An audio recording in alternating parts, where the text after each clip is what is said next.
Manus, you've flown out at exactly the right time. Talk us through some of the highlights. I think, Yusuf, it depends where you're staying. Downtown, it's crowded, it's a hub, it's international. And as I said to you, it is going to get even more, a little bit more Latin American as the next 2 days go on. 2 more flights arriving from Argentina. I think, remember that there's a real sense of occasion, just globally. Think of some of those matches that you and I have reported on the morning after. The night after Lionel Messi with his head in his hands and Saudi Arabia got a National Days holiday. But, of course, he went on to score 5 goals throughout this tournament. Morocco knocking out Belgium. They're ranked number 2. They were ahead of Brazil in terms of some of the rankings. So that was a real galvanizing moment, I think, for not just the North African nation, but for all of the GCC. Some wonderful memes online about that camaraderie. And, of course, the imagery of Mohammed bin Salman being here with the Al Thanis.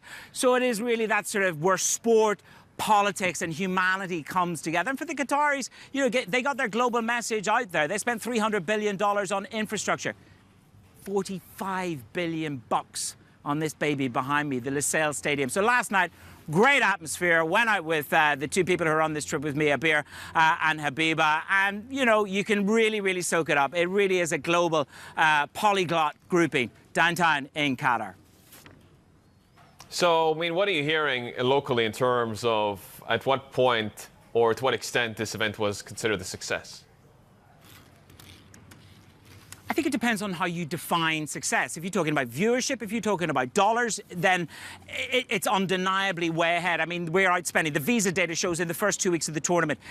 On this World Cup, Yusuf, 89% ahead of the 2018 spend, 192% ahead of the 2014 spend for FIFA. So there is no doubt about it that you've got spend going on, with inflation and prices being the key issue. But viewership is monster. You're looking at viewership here at 113% over the same period of time in 2018. So there is a globality to this. And in the US, you're seeing viewership there staggering in terms of the numbers that have watched soccer in the United States of America. So I think in that respect, yes, of course there are other issues. There, of course, are global issues on LGBT rights, the One Love armband that captains were not allowed to wear. FIFA came down on that.